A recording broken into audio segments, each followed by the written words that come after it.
Hello everyone, it's Phenomenal, and today we're doing not a tier list, but a ranking. Yeah, we're doing a ranking of something that probably only we care about, something that only the two of us would want to do a ranking of. But today we're going to rank every rival fight in Fire Red and Leaf Green from a Nuzlocke perspective. Yeah, that's what we have decided to do. Content, baby. Yeah, but in all seriousness, this is something that, obviously we love Fire Red and Leaf Green, and this is something that we thought might be interesting to discuss and get, a little nitty-gritty with, because all of these fights except for one, you're required to do to continue the story. So in every Nuzlocke, you're going to be encountering these fights, and sometimes they can be difficult, sometimes they're not so bad. We thought it might be interesting to talk about them, and then kind of provide a ranking on which one is going to be the most difficult for any given Nuzlocke in a general sense, and which one is going to be the easiest. So we're going to sit down and talk about that. And in terms of criteria, we don't have anything very rigorous, but we're mostly just going to be looking at general relative ease and difficulty. So like, how difficult can it be? How easy can it be? We'll look at peaks and valleys, and I think make a decision based on that. We want to look at kind of, in Nuzlocking as a whole, in your average general Fire Red and Leaf Green hardcore Nuzlocke, how is this fight going to go? How difficult is this fight? So yeah, that's what we want to look at. I hope you can find some enjoyment in hearing us talk about that, but let's do it. Okay, so first up, we have the first fight in Professor Oak's lab, and this fight is kind of weird, because I feel like it's pretty difficult, only because it's just, there's so much. There's so much out of your control. It's for sure just a coin toss, right? Like, you have literally no control over what happens. It's literally just, you only have your starter, and there's only so much you can do, like a single crit, and like you're wiping. Yeah, the amount of variance in this one is, I think it makes it more difficult because, again, you have no control whatsoever. You have two moves, and they also have two moves, but like a lot of times you're going for tackles, and then they're gonna like maybe lower your defense or something, depending on the Pokemon you're fighting against. Like, they lower your defense, and then they get one crit, and like it can just be over. But by the same token, you can just like get 4 tackles and just kill them. The disparity between how easy and how difficult this fight can be is huge, which is like evidence. Like, the last time we played a Nuzlocke for this was when we were recording our first Nuzlocke video for this channel, and I beat it on my first try, and you wiped what, 3-4 times? Yeah, and that hadn't happened before, like, for me. Yeah, we had not seen that happen before to that extent. So like, the variance is huge, and I feel like, because you have literally you have as few options as you're ever going to have in this game for this fight. Your only option is to hope. So I feel like that bumps it up a bit. Obviously, I think throughout this ranking, we'll probably switch things around a bit if we need to, but like, I'd probably pop it in like 4. Yeah. To start. Like, it's pretty difficult. Like, I think the temptation might be to just put it right in the middle, like at 5, because it's a coin toss, but like, because you have no options, I think 4 is a good place to start it. Yeah, I think it's definitely up there. Just the fact that it is the first fight in the game, and like you said, you will never be more limited than you are in this first battle. There's just so much up to chance that there is a good chance that you could wipe here. Okay, so I think that's about all we can say about that. So if we move on to Route 22, this is the first. You actually get 2 rival encounters in Route 22. This is obviously the first one, and I think the first thing that we need to say about this one is that this is the only optional rival fight, so you actually don't have to do this. I don't know how that affects our view of its difficulty, but there are, usually I don't do this fight anymore in a Nuzlocke in most cases, because like, why risk it, So from a pure ease perspective of, you technically don't have to do it, it is easier in that way. But if you're actually to do the fight, this one is not so bad, because he only has his starter and then he adds a Pidgey, and they're both at level 9. So he's not really running with like a crazy amount of options comparatively to you. Even if you've only, even if you walk straight there, you've already hit 2 encounters, so you'd be running in with 3 Pokemon if you had only caught the Pokemon that you could run into in the patches of grass and roots directly leading to you walking to this fight. So you're gonna have your starter, your Route 1 Pokemon, and then like a Route 22 encounter. Now that can change if you aren't aware of the fight, but if you know about the fight, like, at the very least you have those ones. Plus you can have a Route 2 encounter, you can have a Viridian Forest encounter. It's really up to you.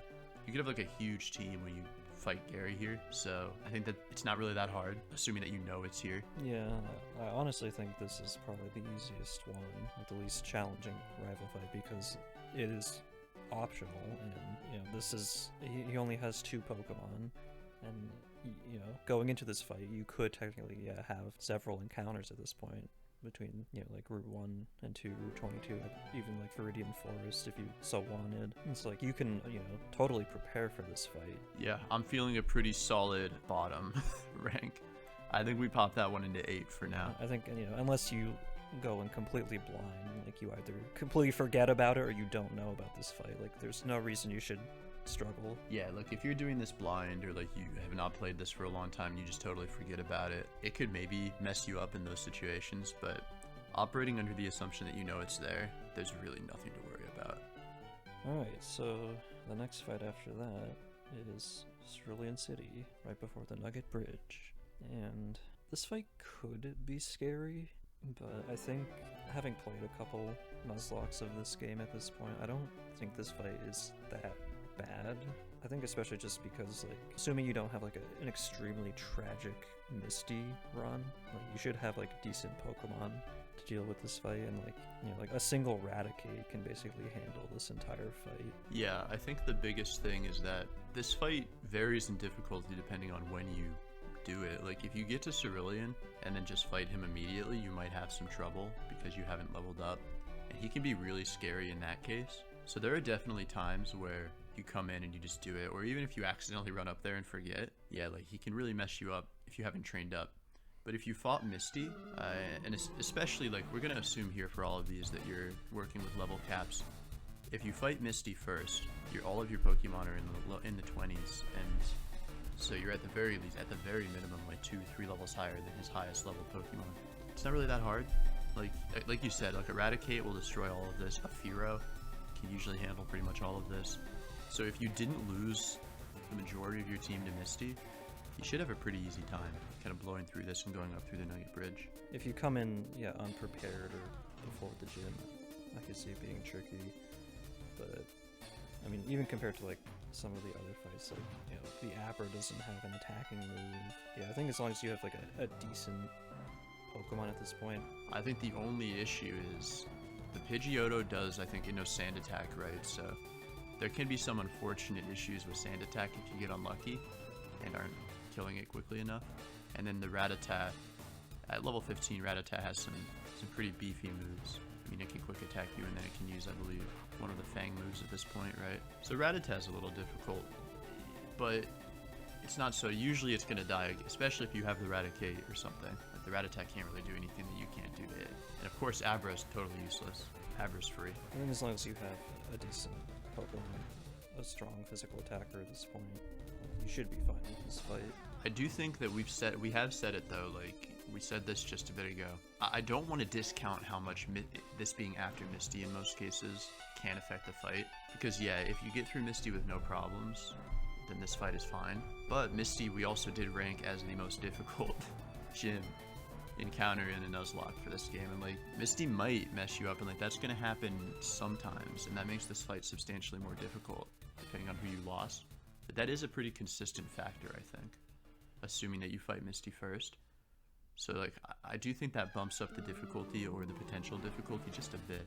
Yeah, I mean, I don't think this is like a guaranteed easy fight, because Misty can take out several of your Pokemon. Yeah, this is a mandatory fight where like, you can't progress up to Route 24 like, without fighting your rival, so like, you can't even get more encounters to like, compensate for any Misty losses. So it has the potential to be a difficult fight. I think it's probably like I would put it maybe somewhere in the middle, like for now, like maybe 5. Yeah, I'm trying to decide if I think it's more difficult than the opening fight against your rival, but maybe for now I'd put it under it. Since it all depends on Misty. I think that I would put it 1 below the rival fight, because you probably have options but might not, whereas the first rival fight you don't have options, and it's all chance. So I think that's fair. Put it under that for now. And then I guess we could move on to the next one, which is the SSN encounter. I'd say straight up, this one is definitely one of the most difficult rival fights in my opinion, because his team gets a really huge power buff with like multiple evolutions. Like the level doesn't change too much. Like nothing really changes all that much with your team because of the level caps. Like we're assuming level caps. You've maybe gained a few levels if you're lucky. I mean, you definitely have from going through the Nugget Bridge and those routes up above Cerulean. But your team probably hasn't changed too much. Like, you've added like 2 encounters. You can pick up a fair amount of encounters before this fight, because you can get 2 above Cerulean potentially, 1 below, 1 on your way to Vermilion, Diglett Cave, and then 1 east of Vermilion. So you can get a few encounters. You can even get a Magikarp at this point and train it up to a Gyarados if you wanted to. So like, while your team can kind of get a pretty major upgrade, his gets a pretty big upgrade too. Like, he gets Eradicate, he gets a Kadabra, which is very terrifying, and then his starter evolves to its second form. So the pure upgrade that he receives for this fight, compared to especially if you're just streamlining through, picking up encounters but not really training and preparing specifically for this fight, you're basically just doing a harder version of the Cerulean encounter. So I think it's pretty difficult just from that perspective. Yeah, I agree. I think the difference between the Cerulean fight and this fight in such a short amount of time, the fact that he has multiple evolved Pokemon, and I think the big consideration for this fight is, if you're playing with level caps, the fact that you're trying not to overlevel your Pokemon in between Misty and Surge, and that you have to do this fight right before Surge, basically. So like, that is a factor. And also just the fact that, this is, could be a pretty difficult fight. You have to fight Surge immediately after, who is also a pretty difficult fight in some cases. So I think, this is definitely a more threatening fight than the immediately previous Cerulean fight. But I think even in general, I would say this is probably the hardest fight so far. Yeah, I would agree so far. Like, nothing has reached this level because Pidgeotto is still kind of an issue. Like, there aren't a lot of Pokemon that you have at this point that could one-shot the Pidgeotto, so that opens up the possibility of Sand Attack and really just anything going wrong from there. Like, you always have that threat with this fight, and then he can switch into the pretty beefy Raticate. Raticate's pretty strong. Obviously, Kadabra is incredibly powerful, especially at this stage in the game. The only thing that you really have access to that's as powerful is your own Kadabra or a Gyarados, and then the starter. So like, there's a real chance and a real opportunity for snowballing to happen with this fight, and you just have to run the risk. You're kind of rolling the dice and seeing what happens depending on who you start with. So I'm thinking, at the very least, we'd put this at spot 3 for now. Okay, so next we have the fight at the Pokemon Tower, and this fight is interesting because, this is at the point of the game where, the middle section has opened up, and you can kind of go about this, in a couple different ways. So this fight can be, potentially scarier depending on when you attempt to face him, so I think that adds an interesting aspect to this fight. Yeah, I think we do have to include the possibility that somebody comes directly from Rock Tunnel and goes in here and does this fight, because you can. Like, we've played this game enough that most of the time I'll put it off and do it later, because you don't have to do it immediately upon entering Lavender Town, but you can. So if you do, like, the levels are decent, like they go up to like level 25, right? So the level is high enough that you probably have some Pokemon that are of an equivalent level, and the big scary thing is that he adds 2 Pokemon that are not so hard to deal with right now with the Execute and the Growlithe. But if you started with the Squirtle or with the Bulbasaur, he has a Gyarados, which, if you aren't prepared for it, or like, let's say somehow you miss the Voltorb outside of Rock Tunnel or something, is really scary. And if you're fighting it when you're about at the same level of it, it's going to be stronger than pretty much anything you're putting against it. So yeah, the fight can be bad. Like, it can definitely be bad if you're not ready for it. But then, like we were saying, on the reverse side of that coin, like, you can technically wait until you've done all Erica's fight, you've done the game corner. Like, you can do that stuff first before you ever enter into the Pokemon Tower. And that can kind of, your level can be like 4 or 5 levels higher than his, even within level caps by the time you're doing this fight, and that just makes it so much easier. So it's got a really high potential, but also like a really low valley. Yeah, I don't think this fight is too bad. I think, you do run the risk of it being a bit challenging if you're coming right from Rock Tunnel to do the fight. Especially, if you have to face the Gyarados. If you don't have an electric type or an electric type move, even like that, is a pretty big hurdle at this point of the game. So like, that is scary. But I think, just the fact that you can kind of play around this fight in a way and choose to do it later when you have higher levels, I think, it does mitigate some of the risk with this fight, so I'm thinking it's pretty lower. I'm honestly thinking it might be maybe like the number 7 spot, maybe, just because I think you have that, you know, compared to some of the other fights, you have the potential to like mitigate that risk by choosing to do it later. Yeah, I think if this fight were forced, like let's say he ran into you as you exited Rock Tunnel, this fight would be like top tier. Like this would be like number 2 or something. But the fact is they don't do that. Like they let you kind of go to the Pokemon Center. They let you decide when you come into Pokemon Tower, and he's not even directly in the tower. So even if you like run in to be like, oh, what's this? Like, and you don't remember, you still might just avoid him and come back later.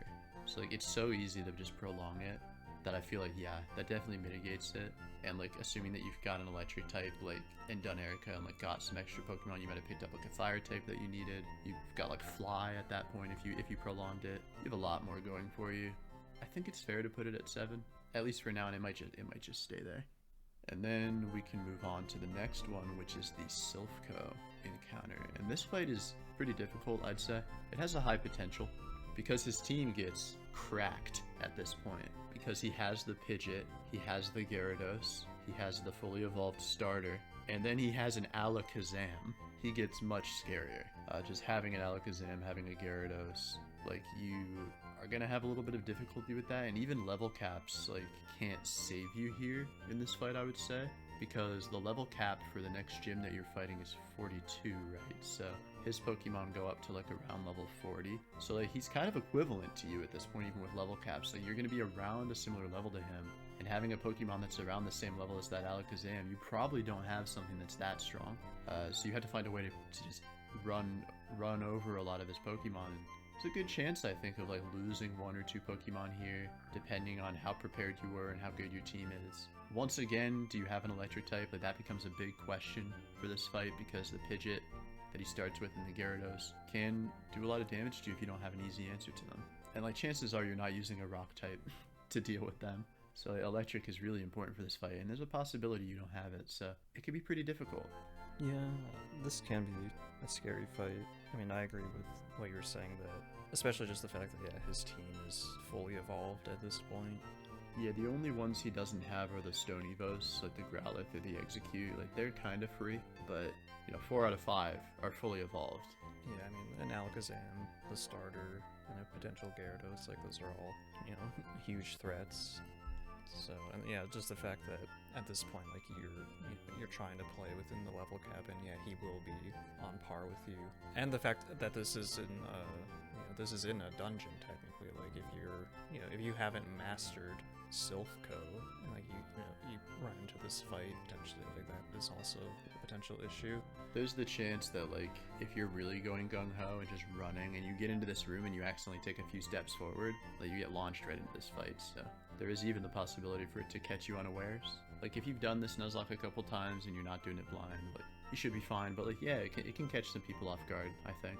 They might not be ready for it. And I think I would say, like, the one interesting thing for this one is that this fight is a lot easier if you chose Charmander as your starter, or have Charmander as your starter, because he doesn't have the Gyarados. He has an Execute and a Growlithe, and that does become easier, but that Alakazam and the starter are always going to be there. So, like, this fight is never something you can just rush into, right? Like, some of the other fights, you can kind of just go in and use the team you have and you should be alright. This one, you do have to give it a little consideration. So, I don't know, based on that, I'm thinking, like, do we put it at the number 2 spot, or would we say that it's below the SSN fight? I feel like it is.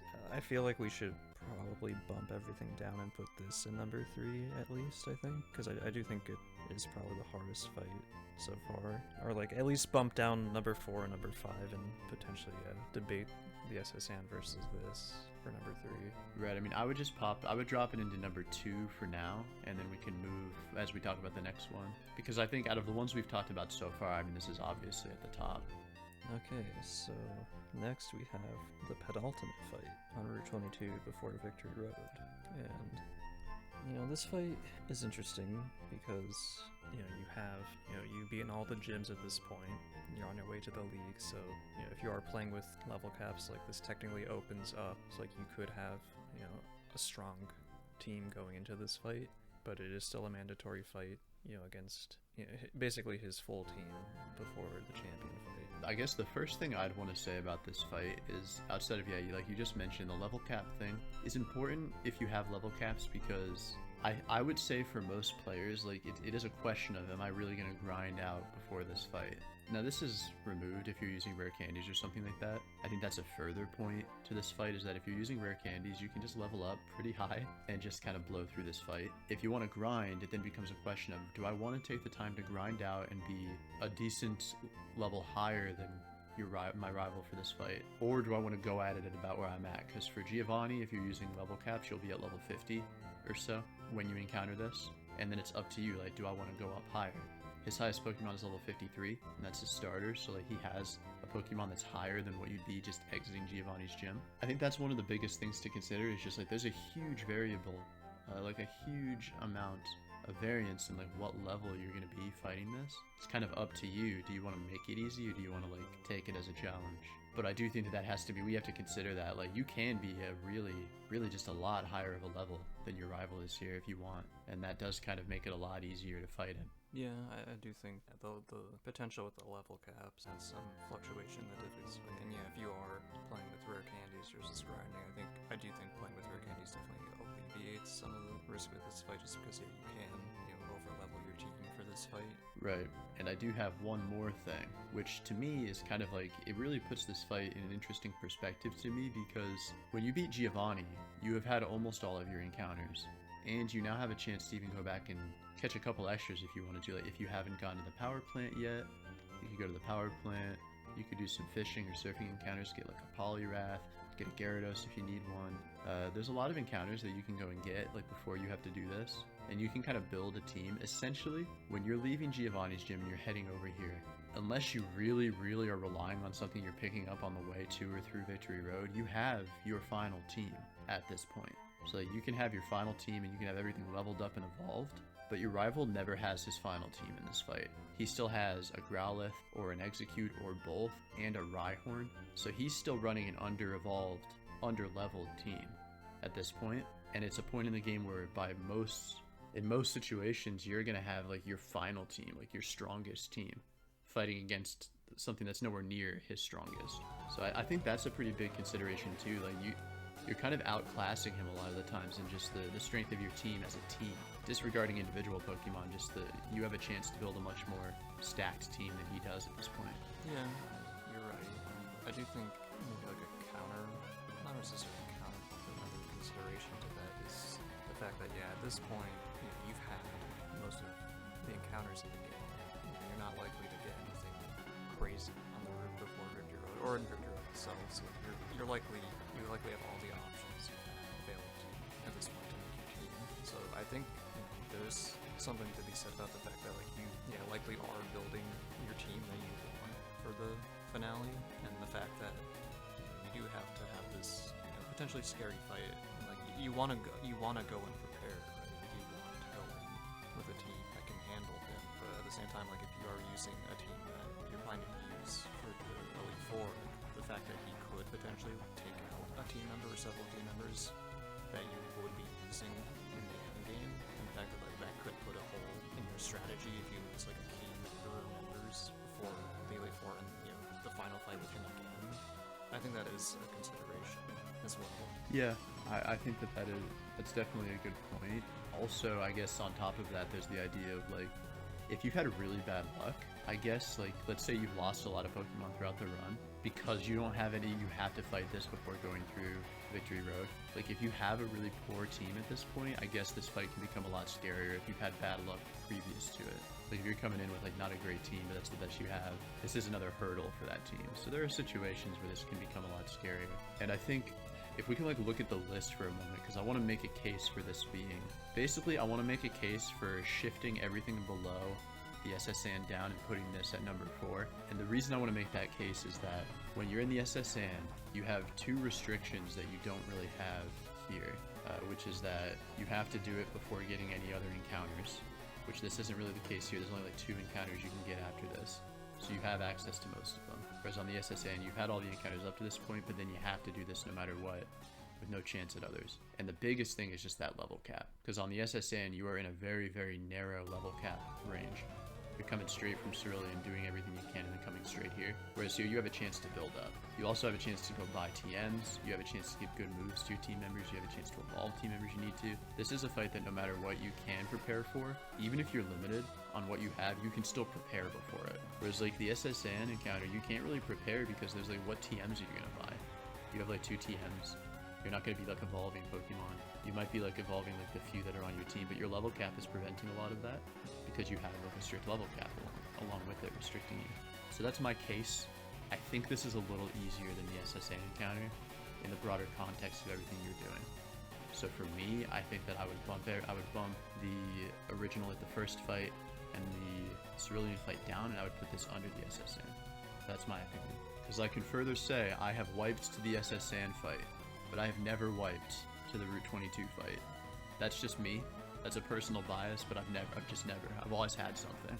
SSN, sometimes I don't. And just to say even further, the SSN fight is literally directly before another hard fight. This is as well, but like this is before the final fight, whereas that one is before one where like you're before a fight where you can't pick anything else up. You know what I mean? I think it's a little more restrictive before Surge, personally. Whereas here, it's like, yeah, if you lose some stuff here, it's really bad because like you're right before the very final gauntlet that you have to go through. But like, you're at the end anyway, you know? Like, you've had all your options up to this point. At Surge, you haven't even had a chance to pick up a lot of your new Pokemon encounters. I think that's a weaker point, but that's still something that I would consider. For me personally, I like going into this, I assume this would probably be at least top 3. But I think, yeah, I think the key thing here is just the context of, yeah, you are so much more in the assessing fight just by the fact of, you know, the level cap alone. The fact that, yeah, with this fight you can play around the level cap to your advantage, whereas the assessing fight you're restricted by it. And the fact that, yeah, like, yeah, as long as you've been going through the game, getting relatively decent counters and keeping them alive, you should have answers for this fight, whereas the assessing fight you may not have that. And even if you do, they might be unevolved or might not have good moves at this point. Have I convinced you? I think so. Like, I do. I mean, I think this is. This is a scary fight, just given the fact that, like, you know, this is up until this point.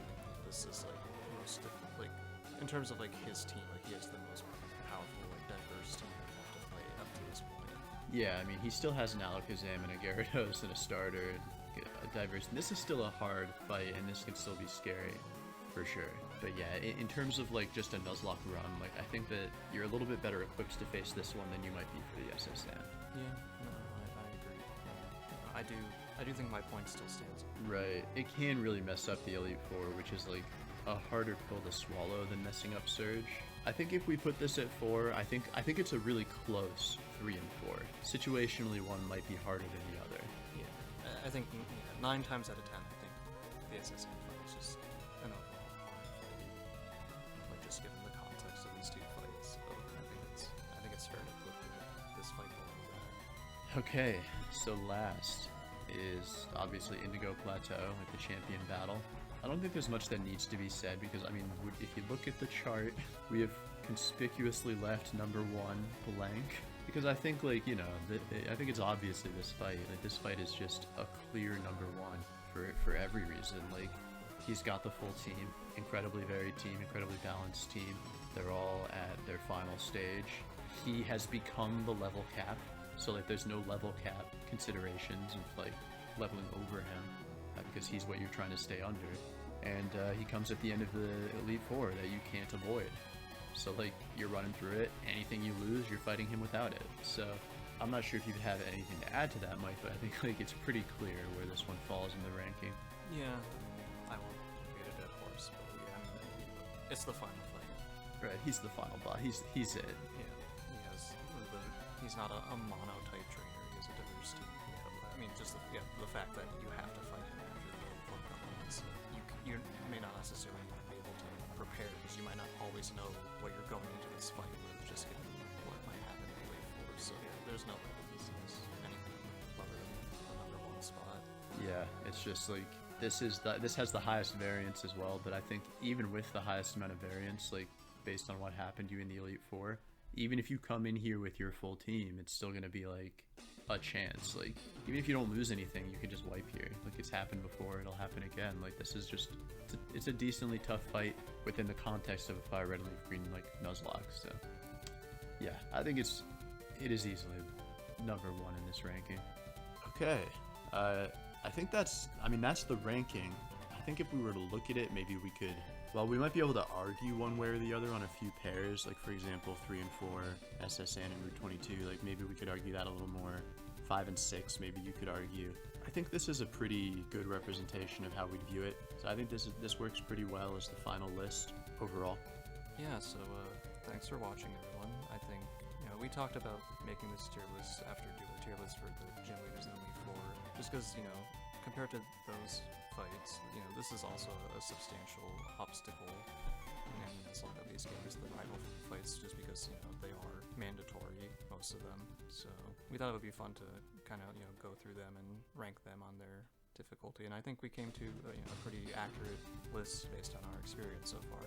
Yeah, I think like maybe sometimes, and depending on the run, you might have a different situation from this. Any one of these fights can be harder than another, depending on your specific circumstances. But on a whole, I think this is based on our experience. This is definitely like how we would view it. But as always, if you have any different opinions or different ideas, or even experiences, for example, I'm sure there are people who have wiped on the first Route 22 fight.